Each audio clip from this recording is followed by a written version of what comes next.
Hello and welcome to TEDxDupreeParkTV. I'm your host, Gina Carr, and I am delighted that you can join us today.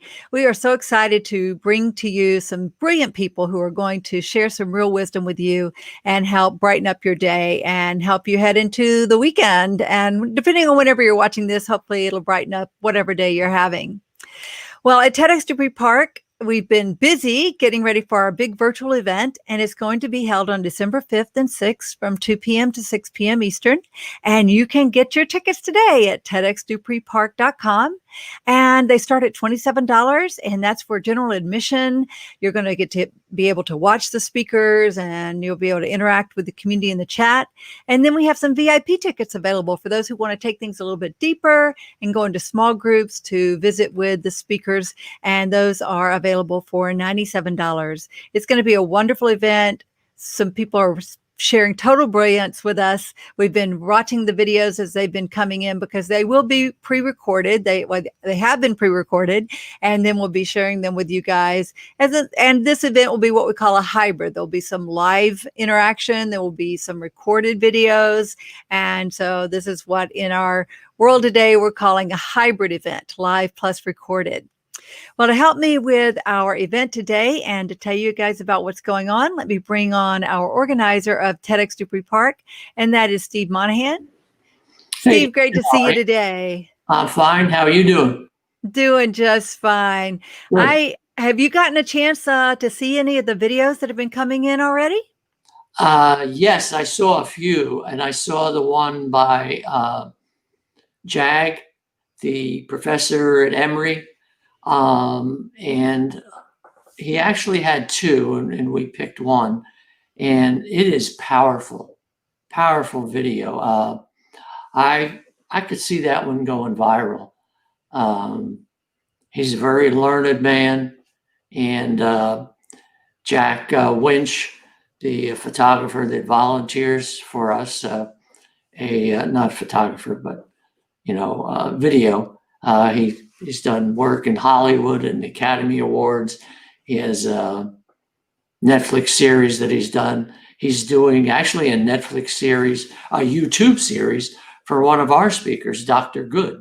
It's called Dr. Good Unleashed, and he's a veterinarian, so I like the title.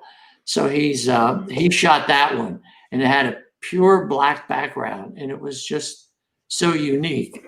It's interesting on these videos because I've been coaching something, and I know you have, and everybody's wondering what should the background be, this, and I want to do this. And I've been emphasizing to so many of them to make it simple, really simple, so that your speech really is it. And so he took it to the ultimate, but it was just powerful because his voice was just coming through it. So I can't wait to see the other ones. Oh boy. Well, I've really enjoyed seeing the other ones that are coming through too. Very inspirational. I know these are going to be fantastic for our in-person event.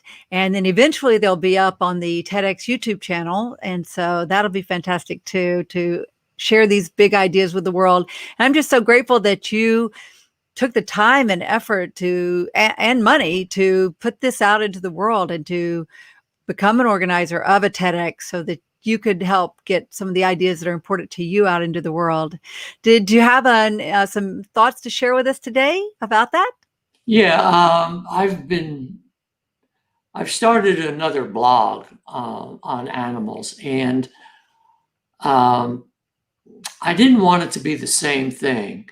And it's amazing, but in society, the same beliefs just keep being moved around animals. And so much of them are based on the fact of the meat industry and the dairy industry. So all the stuff about animals that we hear is really subtly justifying our ability to take away their life of what they want to be. And it's so subtle that we don't even realize. I mean, you even see it in religion. One I was studying, do animals have souls? And I couldn't get any current articles, and I mean current within the past 200-300 years. I've had to go back to Aristotle time. So I've been doing a lot of research that Aristotle did back in, 300, 400 BC. And he had a concept, and I'll just be quick on it. It's called telos, T-E-L-O-S, Greek. And it means that humans have a telos, which is an ultimate objective or aim in life.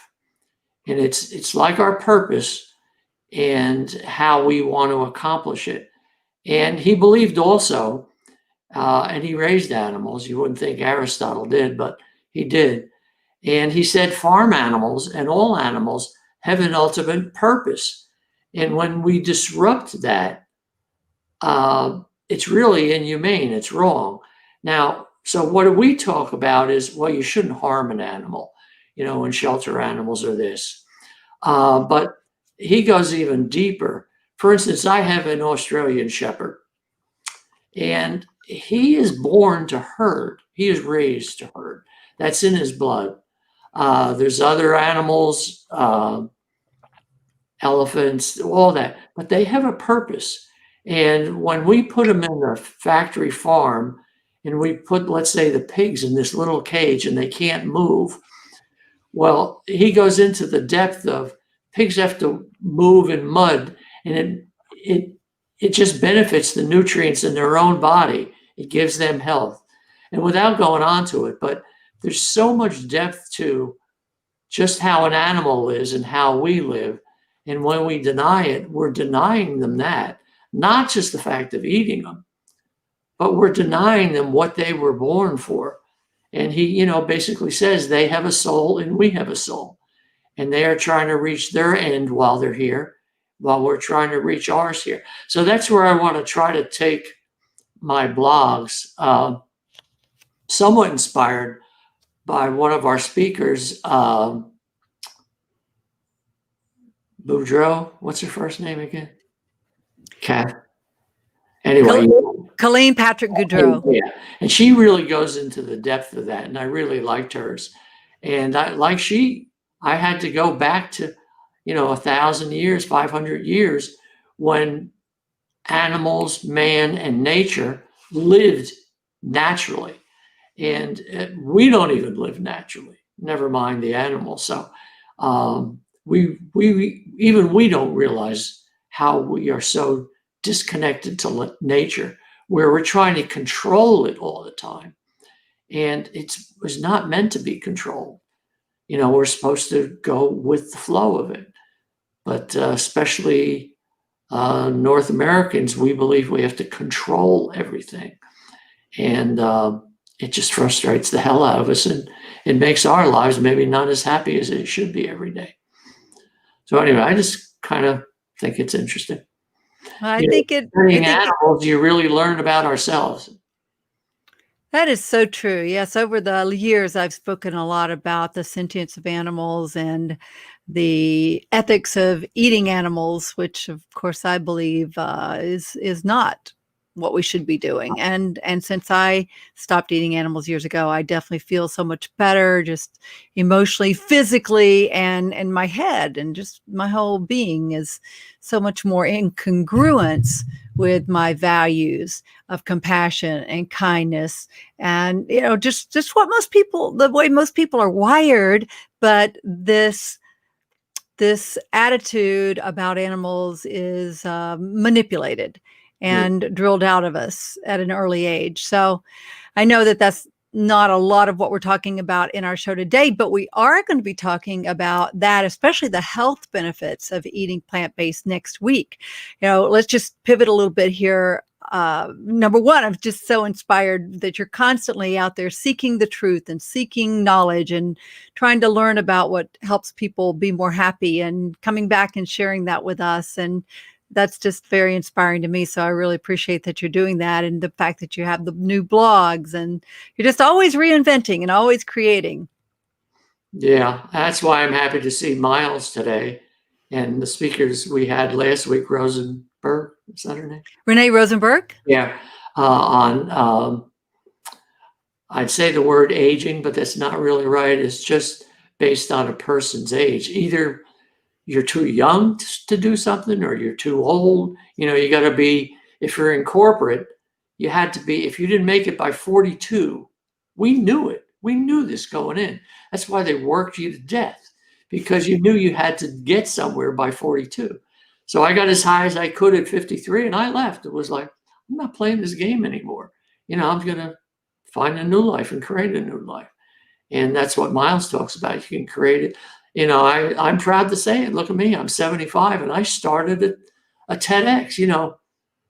There's no reason not to keep going and pushing and pushing and pushing. I wouldn't say pushing. It's fun. It's just fun to do this stuff. And so. It is fun because I'm going to put words in your mouth, but I would go so far as to say that you realize you're helping people. You're supporting people. You get feedback from people that, oh, that idea is helpful. Oh, I hadn't thought of that. And at least I'm learning that for me, is that the more I'm helping people, the more energized I get. And so the thought of retiring just certainly wouldn't occur to me at this age. I'm going to be 60 real soon, but I don't know what I would do if I weren't out there trying to actively help people on a regular basis. I just think that's a big part of the meaning of life and the happiness in life. Right. I wrote a blog. It's on my website, stevemonahan.com. And it was never, ever retire. And I emphasize it. And for those of you that like social media, then I was able to interweave with that my biography. You know how you want to put your bio on your website. Well, so many of them are just so boring. So I was able to make a story out of it. And I think that's the creative way that people should be looking to do their bios, or when we're talking about ourselves, how does it also benefit others? And, and I talked about it, that I left at 53 and the things that I did with the starting food pantries and all that. But, I think it's pretty cool if we can take our own lives and the bios of our lives and interweave that into an inspirational learning story for others. There's so much garbage out there right now that we have to really be creative and be thinking of the person that's reading it.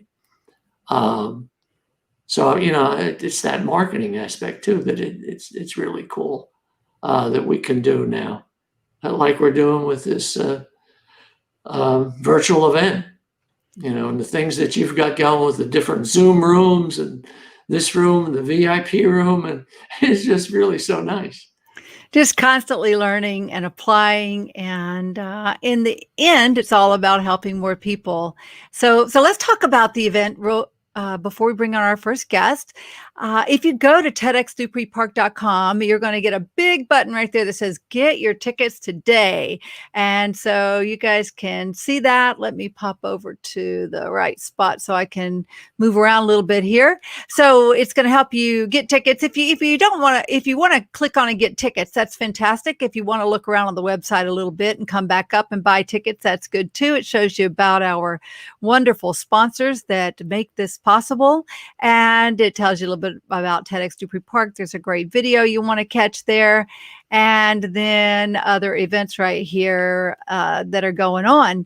But if you were to click the get tickets, you're going to go to our Eventbrite page. That's I'm standing on stage with Mike Cena. You're going to meet Mike in a few minutes. He'll be participating as a co-host today, interviewing folks. But this is where you can get tickets. So this is what that page looks like. And I want to share with you a couple of big events that are going on.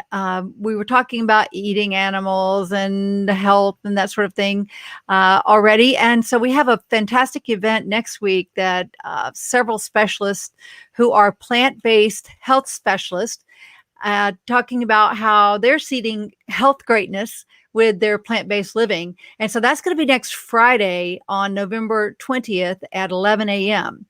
So be sure to join us there, especially if you're veg curious, or if you are full out vegan, or just interested in learning more about, well, what are these health benefits? I don't really know if I can go without eating animals, or if plant-based eating is right for me.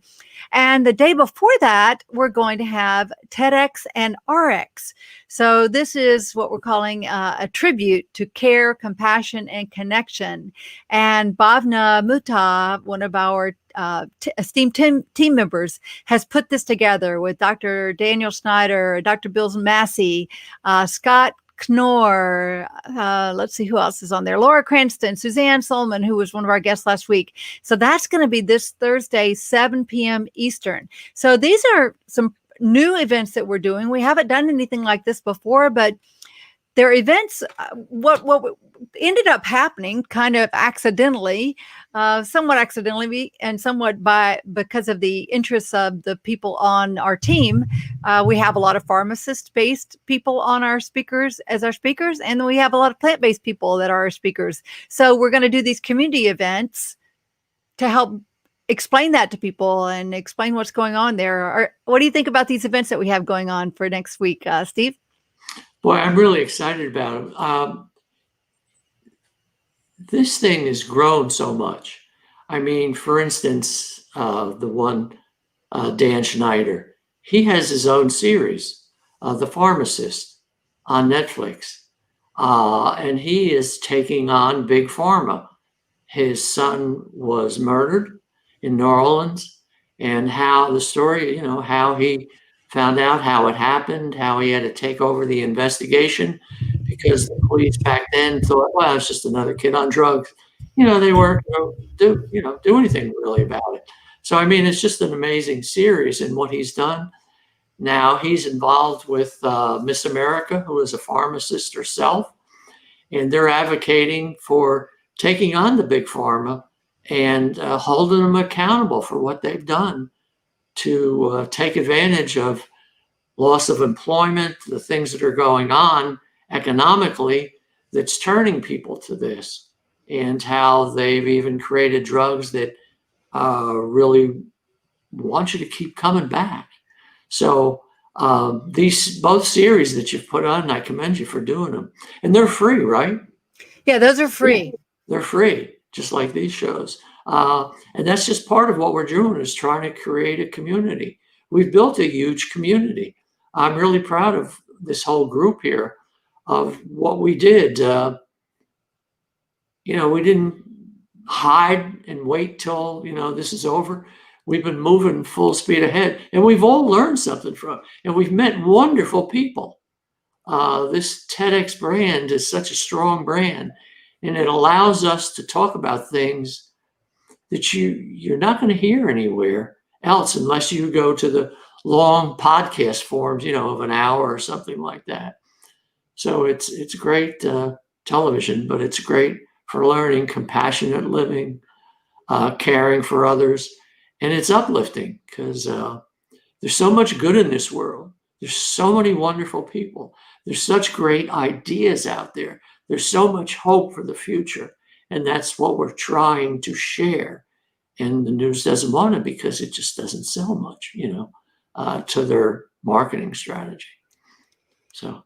Yes, well, we definitely have the opposite of the if it bleeds, it leads philosophy here. We're focused on the good news and what people can be doing to improve their lives and help their lives and be uplifted and inspired. So I applaud you for leading this effort. And with that, perhaps we should go ahead and bring on our first guest today, who I know is going to be an inspirational powerhouse for us. She's a D&I executive and keynote speaker. She's a doctorate of education, and she's co-founder and CEO of the Your Invisible Disability Group, whose mission is to empower, equip, educate, and include individuals with disabilities. Her IBM engineer to executive career and personal experience as a disabled professional prepared her for award-winning adaptive engineering and assertive technology proficiencies in corporate, workplace, marketplace, and education. In addition to C-suite advisory services, she chairs and supports multiple ADA and executive boards. She consults on affinity and diversity group development, advises on state, government, and federal partner incentives for inclusion, and advocates in the community she lives and serves. This is Dr. Yvette Pegues, and I am delighted that you could join us today. Dr. Yvette, thank you so much. Thank you for having me, Gina and Stephen. It's a pleasure. Nice to see you. Well, we are just delighted that you could join us. And Steve, I let you lead off with some questions here, and I'll pull myself out so that you guys can get things started. Yvette, you've got quite a resume there, and I'll be honest, these shows are not scripted. I want people to know. We just, we're interested in people, so the thing that struck me was you are doing so many things. How do you? I wrote a workbook, the one thing, because I have a hard time doing one thing. I just love doing so many things. How do you, of all the things you're doing, how do you, one, keep your head on straight, and how do you keep your focus? So, I mean, like, what are the three, of all the things you do, what keeps you focused? What do you know each morning? Is there something I need to do today? Or, for this year, this is my goal. Share with this and your audience, because I think it would be helpful to so many today. Great question. I focus on faith, family, and fun every single day of my life. After my brain and spinal cord injury, my son wanted to know if I was going to die. His teacher sent a note home, and after reading that, in the midst of the pain and the post-surgery fog, I knew in that moment I had to get up. And I haven't gone horizontal since. I literally had to tie myself up. So when I wake up every morning, I do that with a prayer. I support my family. I have 2 young boys, so we're both very competitive when it comes to our boys, and we want to be an example of strength and of fun. Really, most of what I do in adaptive technology is actually becoming an athlete. After almost 20 different adaptive sports, I use that to not just keep in shape, because it has so many benefits for me medically, but I have fun, everything from mountain biking to scuba diving to, I did some racing recently, skydiving indoors, snowing, water skiing. So snow ski and water ski, I think I've done. And I can go on and on. But for the most part, I know that advocacy and support for individuals with disabilities is the focus of everything I do. How I do that does represent itself in a lot of different ways. What are the challenges right now for people with disabilities? And the second question, for people with disabilities, is anything, I think a lot of good sounds bad, but a lot of good has come from COVID. I think mindsets are shifting in a way. But for the people with disabilities, has this been a double whammy for them or not? And could you talk about a little bit about what you think for them positives, perhaps, if not will come from this? It's a really great question. I get it a lot. It's really difficult for all those who have literally suffered through this crisis and continue to suffer. What I do say to my corporate clients, and as I keynote now from a remote space, I say to them, I hope to never see you in a position where you are physically, mentally, or emotionally disabled. But I will say to you that your experience through COVID represents our entire experience. We are isolated. We do have to be careful. We do have limitations on where we can go and who we can see. This has been our life. I say my crazy is normal now because this is what we look at as the new normal or the new next, the lives that most individuals with disabilities have. The infrastructure for remote working and remote support is now available. It's been built in to so many different organizations, whereby before it became, cost restrictive. So I think the challenge today for individuals with disability, if I'm circling back to your second question, is to be recognized for who we are and not what we live through. And also to make sure that the ADA and all of the other laws and things in place to help support inclusion is seen from both sides of the terminal, if you will. So 1 in every 4 people have a disability, right? And that comes from injury, illness, accidents, and aging. I was not born with my disability. It happened after college and after I had kids. I didn't know that this was going to happen, but because so many people have disabilities, and if you live long enough, you may have that experience. Recognize that inclusion doesn't mean that people with disabilities are treated differently or special, but that what we do on the development side of technology and all of the development that is being created is just as important because we are an $8 trillion industry. So if you're selling something to or selling something by an individual with a disability, our skills, how we live and what we know is really important. So to communicate that to teams and to business and to organizations has been one of the most difficult things, besides obviously transportation and being able to get access to healthy food. Hey, Yvette, it's awesome to see you again. It's been a number of years. We met during Cherokee Toastmasters. And I got to tell you, you have been such a force in my life. I love keeping up with you on Facebook and LinkedIn and all the things you're doing. We had a TEDxDupreeParkTV guest a few weeks ago, a guy named Daryl Stenson, who helps athletes go through disability, so to speak. And I remember you brought a young man to Cherokee Toastmasters years ago that had a promising career in football, and he dove in the wrong end of the pool. I'm curious, are you still in touch with him? How was he doing? He was an inspiration to me as well and wanted to make a difference in other people's lives like you have done. Yes, we are still in touch. He continues to be an inspiration to me as well. Because of who we are and how we travel this world, it's not as we're not as available to each other, and both of our lives have gotten crazy. And because of who he is and how he impacted me, I really felt strongly about getting into adaptive sports. So thank you for asking about him, Mike. And I do miss seeing you in Toastmasters. We had some great times. I got to tell you, you made our meeting every week because you came in just as you are right now with such positivity and energy and joy and grace. It's great to see you again, Yvette. What do you see coming up in 2021 for you? Wow, I see amazing things actually. My prayer is always that God write my job description. Lately, I've been doing a lot of TV. I've been doing a lot with major brands, obviously with keynote speaking, working in corporate, helping to bridge the divide with organizations who are looking to create and cultivate a culture of inclusion, but just don't know how. Employees who are now a lot more comfortable speaking with management, and if they're not, I'm the ombudsman, if you will, to help have that language and conversation between the two. So I believe that in 2021, because of all of the amazing infrastructure changes and everyone getting together from around the world, that individuals with disabilities, whether they're visible or invisible, will be a force in the workforce, marketplace, and in education.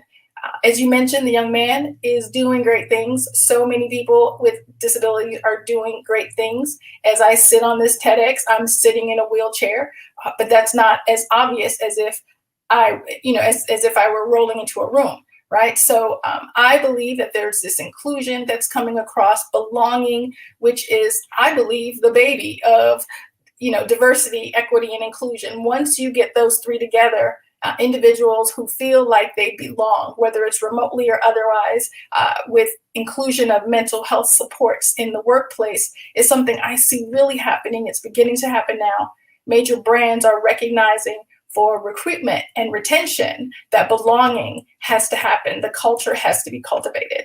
And I love that not just in film, but in corporate, in offices, and across, technology where we communicate, belonging is something that's taking front and center. And I love to be part of that. I'm being pulled in and I'm available to support those who just don't know where to start or where to pick back up after this worldwide global change in the way we communicate and do business. Wow, that's a great sentiment. And I love the way you use the word belonging. As human beings, we all need that sense of belonging, of community, of connection. And COVID has certainly changed the way that is actually manifested. But I do I do expect some good things to come from it, and I'm so appreciative that you've been with us today. Um, I hope to see you back at Cherokee Toastmasters at some point in time, and I'm glad you're doing well on TV and keeping to spread the message that you're spreading. I think it's terrific. Likewise, thank you, Mike. And I will say that Toastmasters definitely made me feel like I belonged. And thank you for all you do to support us in that way, and definitely through TEDx. Okie dokie. I think Gina's probably going to come back on now. I am. There she is. I'm fiddling with the controls in the background and popped up the wrong document there. So before we let you go, though, Yvette, tell us just a little bit more about the keynote speaking that you do and how the companies that you're helping with that. Sure, absolutely. So I've had the opportunity to work with major brands like Amazon, YouTube.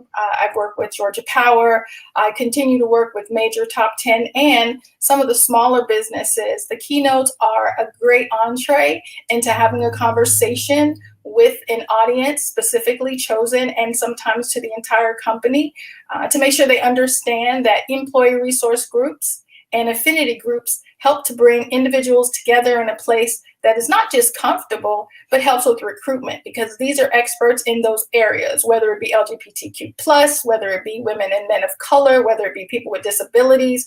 We're maximizing individuals within your organization that can act as mentors and mentees for those individuals that are connecting with those groups as they come into your organization, and circling back to what belonging looks like. The keynote speaking is great. I also do consulting.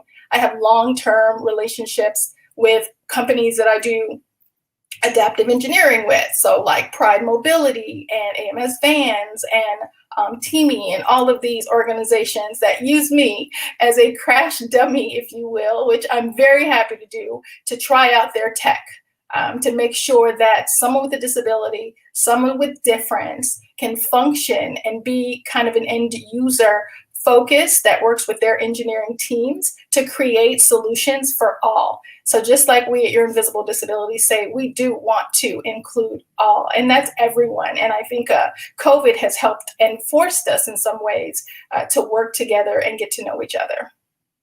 I love that. And how wonderful that you can test out this equipment and help people. My brother is disabled. He, as you were saying, a lot of people, they aren't born disabled.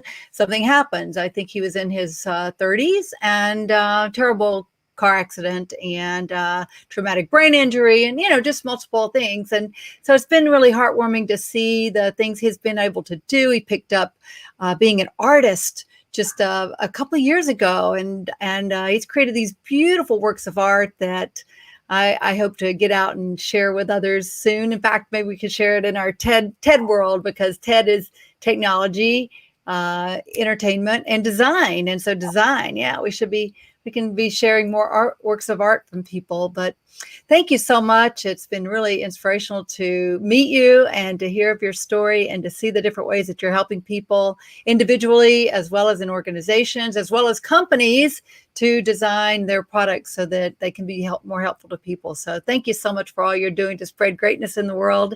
And we look forward to seeing you more in our TEDx community. Likewise. Thanks for having me today. Thanks so much, Yvette. Bye-bye. Oh boy, we have one of the great things about having our TEDxDupreeParkTV and going virtual early is that we've been able to share so many wise people with you, our audience, and our community, our fans. So we do hope that you will get your tickets so that you can be on our virtual stage or watching our virtual stage on December 5th and 6th. And you go to TEDxDupreePark.com to get those tickets. And they start at just $27. So you guys if you like what we're doing and want to support us, that's one of the best ways to support us. And even if you can't be there, you can share those tickets with a friend. Just do that. And at the $97 level, at the VIP level, you will get the recordings. For today's show, we do have another guest we'd like to introduce to you, and that is Myles Smith. So, Miles Smith talks about retirement. And when that subject comes up, he considers himself to be one of the fortunate few. So, well before his actual retirement, he had developed a plan for what he would be doing when he retired, and he was implementing that plan. So instead of being a plan of idle business, it was a plan for having a meaningful and fulfilling life in retirement.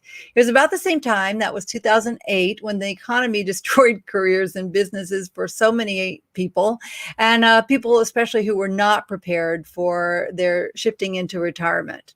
So while he was already transitioning into life coaching with an emphasis on midlife career transitions, this further shift into helping people figure out what they're going to do when they retire, or to answer the question of what do I do now, made a lot of sense for him. And so he's been using that to help people who are a perfect fit for his business and his expertise. So this has brought him to where he is today, and that's having the most perfect job, he puts that in quotes, job possible, helping people, individuals who have succeeded in life, going from feeling terrified of what the next phase of their life will be to looking forward to retirement and waking up every morning excited for what their life is. And I agree with Myles, who asked, what could be better than that? Myles, thanks so much for joining us today. How are you? Thank you, Gina, for having me on. I'm doing wonderful. Oh boy. I would love to hear a little bit more about how you made this transition and how you are helping people today with this transition into retirement. It looks like you're working with them on the life skills as well as on the financial skills. Is that right? No, well, partially. I do the life skills. I don't do anything on the financial side. In fact, I farm out my own financials to someone else. But no, I do what are you going to do when you retire? It's back some years ago, I had a potential client that told me that he had a wonderful retirement portfolio. And according to him, it was multiples of millions, but he couldn't hug it. What was he going to do? And that was kind of where it all really gelled for me as to what am I going to do? And getting away from that, oh my God, what am I going to do now for the person who decided that their retirement was just going to miraculously take care of itself, and they were going to fly that plane or build that plane as they flew it. And that doesn't work anymore. Retirement is not a age, and it's not a financial number that you arrived at and all of a sudden everything's okay. You're put out to pasture. Not anymore. Retirement today it's an unlimited potential of opportunities. And it's not an age, it's not a financial number. It's something that is a mindset, which leads to a lifestyle. And that lifestyle gets past the what am I going to do now, or what am I going to do when I retire, or just now, what now, to asking, what do I want to do? It's getting out there and pushing the limits. And as like Stephen was saying, the pushing forward, you're always, once you get to a certain level of your potential, you realize that there's another potential, another level ahead of you, that you can go up another stair on the ladder. And that's what today's retirement is. It's just another opportunity upon another opportunity. It just keeps on building. And with the fact that we are healthier now, we are living longer. The average person that makes it to 65, the man that makes it to 65, he's got another 20 years or better on average. The woman that makes it to 65, she's got an active life of into her late 80s. I'm sorry. And it just, those are good years. They're healthy years. They're active, vibrant years. And there's so much out there now for the older worker or the person who doesn't want to just chuck it all and say, I'm moving to Florida or to Arizona or my home state of New Mexico, and just sit by and watch the world go by. They've got things that they can do. They've got things that they want to do. They want to go back and redo something from when they were in high school. They find something along the way and they're wanting to do it. They have found a new exciting opportunity, or they found something along the way that, yeah, they'd like to try it out. Or maybe they don't want to do that. Maybe they just want to have a new vision of their job that they're doing now. Instead of doing it corporate, they want to do it consulting, cut their hours down. That's one of the availabilities and the opportunities that a person when they retire can do. It's not a case of what you're retiring from, it's what you're retiring to. And that's a whole new world that you're retiring to. Yeah, Myles, I like what you said, unlimited potential and opportunities. I mean, that's the way to see it. We shared earlier with you, I had left corporate at 53, reached what I wanted, and then moved on. And, it was like a new spring to me. I started a nonprofit, and there I was, a corporate guy, and started a pet food pantry. I know the guys in corporate that I left behind thought this poor guy's gone crazy, but that's what I wanted to do. I wanted to be with people. I wanted to be with animals. So that's what you have to decide. What do you want to do with it? And then, from then I've, started executive search, and then I got into writing books and then publishing.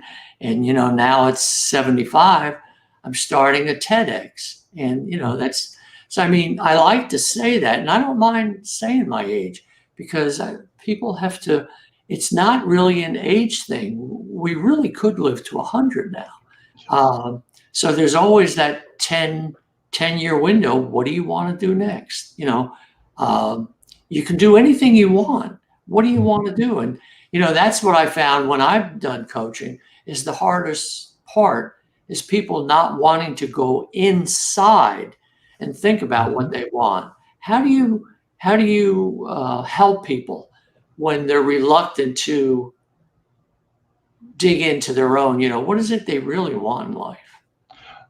It goes back to values. And that's what I believe that all of our lives are based on, is what our values are and what do we base our lives on. And then you build from that. If somebody wants to sit and watch the clouds go by, if that's their value and that's where they get their meaning from in life, that is them. And that's the another great thing about the retirement of today, is that one retirement doesn't fit everybody. It's not, we're all moving to the villages and that's going to be it for us. No, our retirements are as diverse as we are. And whether you're coming from corporate or you're coming from a professional career as an attorney or doctor, whatever, you can go do whatever. It's just your values and how you can build your life based on those values.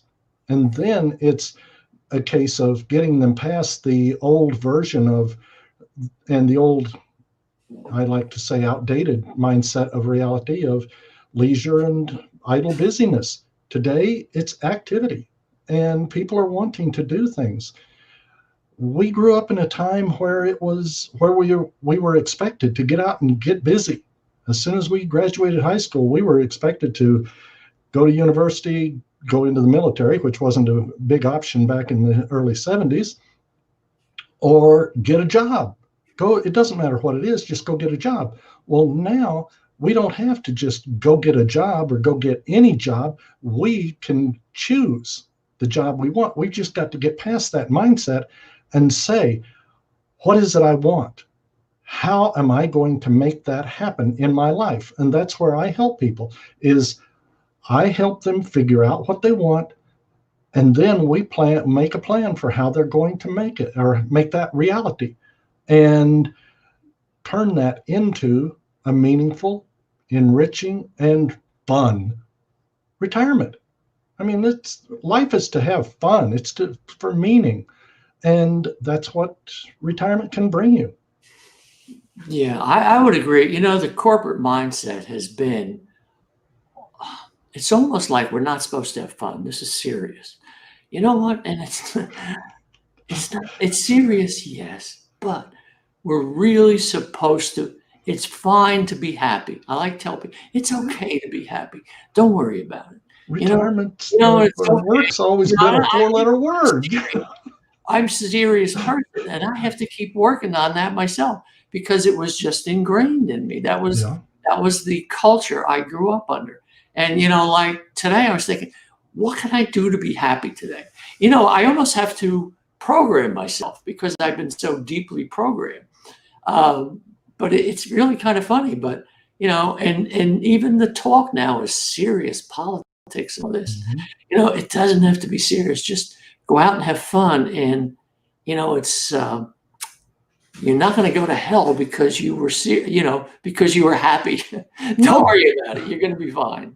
And happiness comes from gratitude, and that's what Yvette brought up to me in her talk was,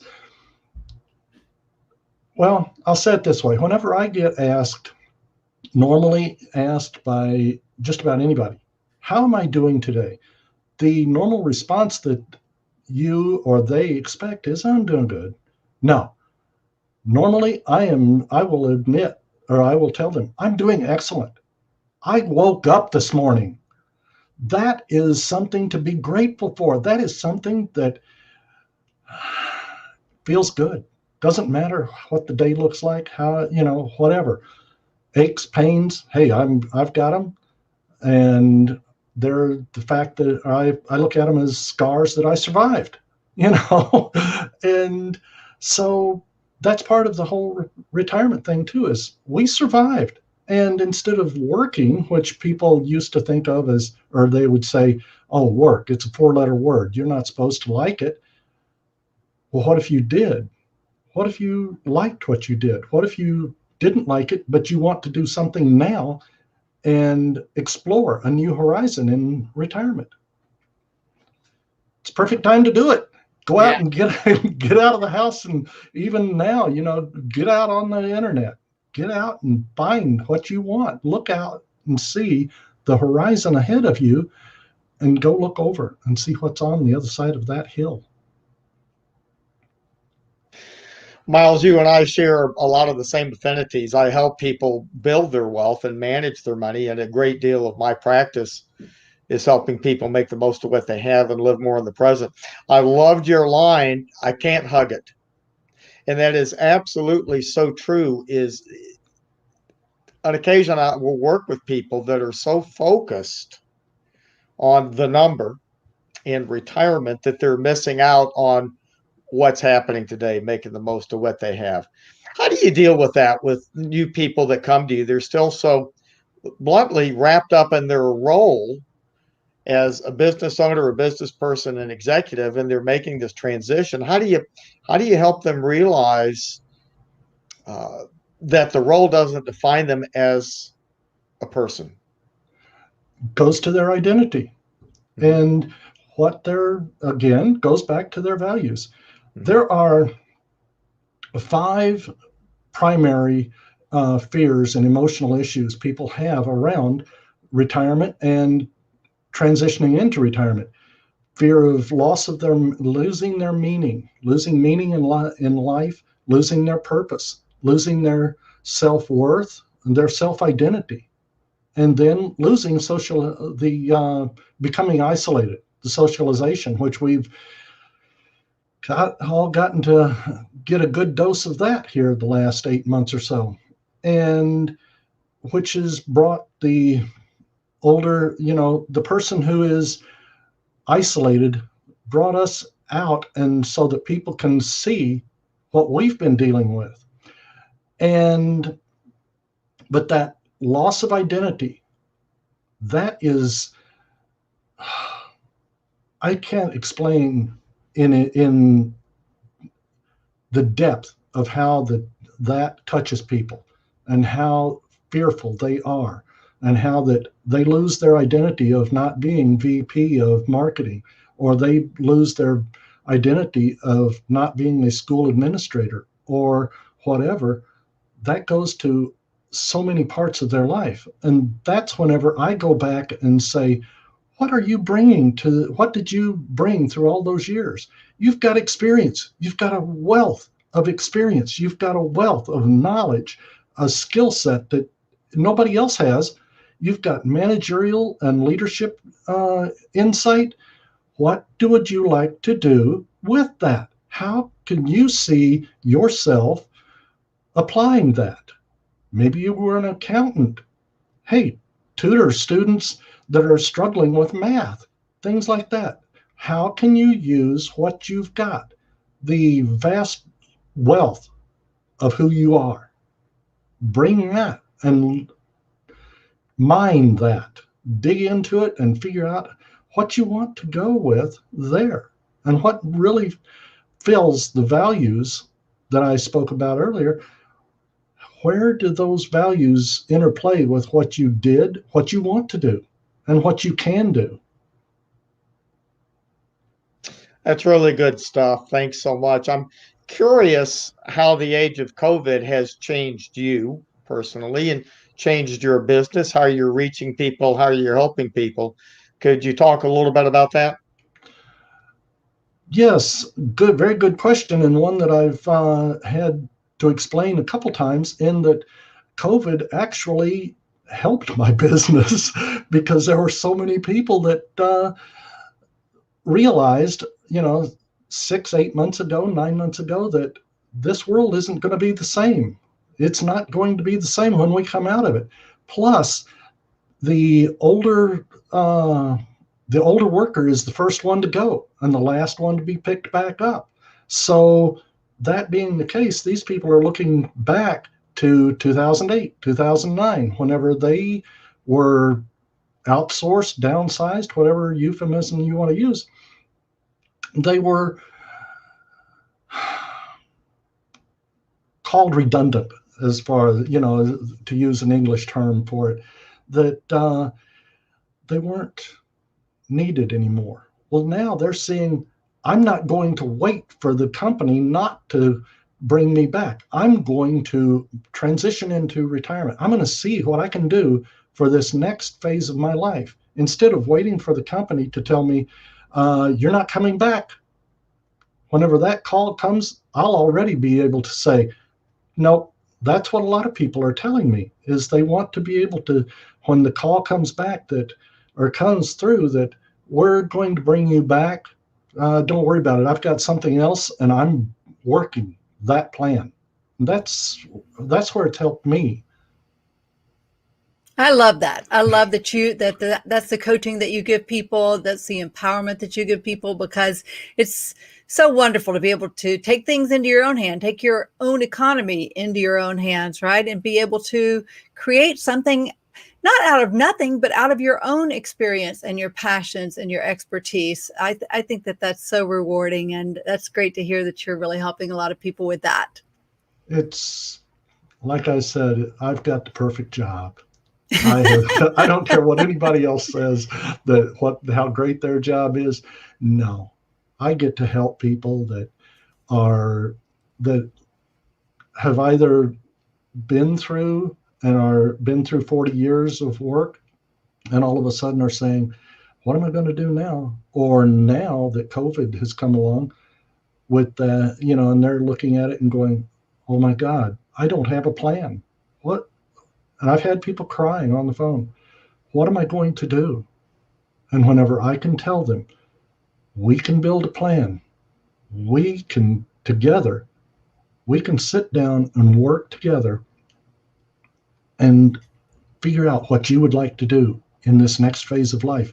And you don't have to wait for a company. You don't have to be the company guy that sits there and goes, what am I going to do?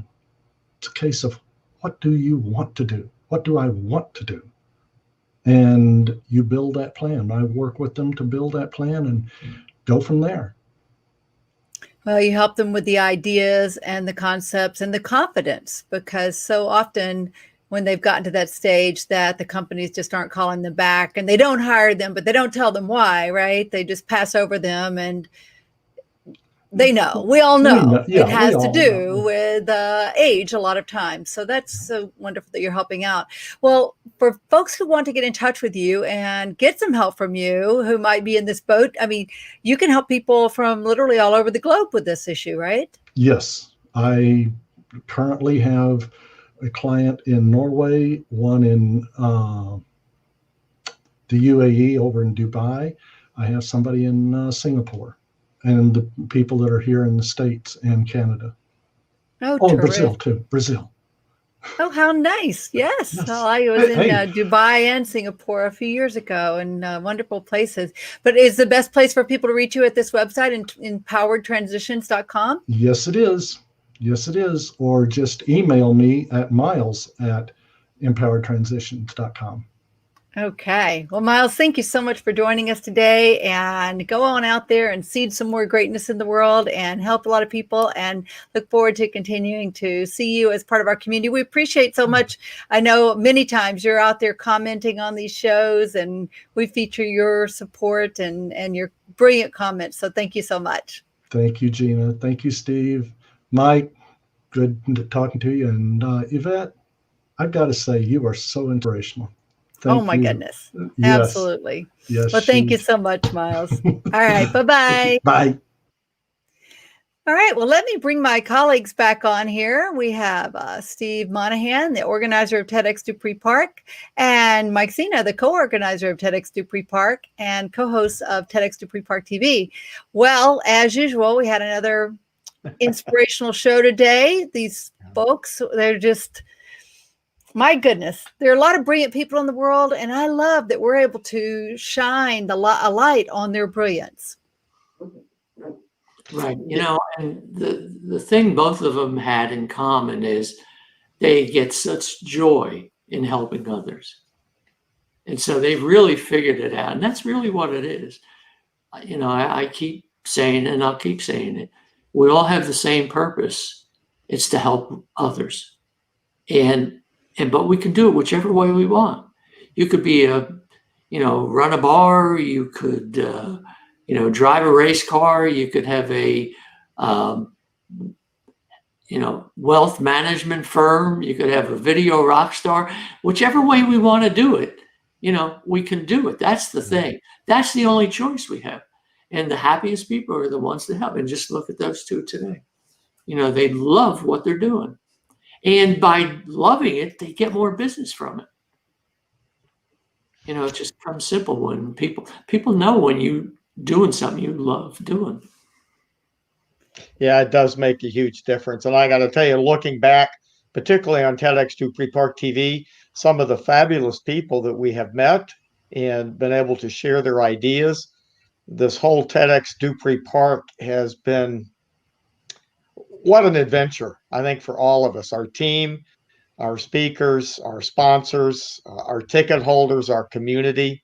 It's just been an awesome year plus ride.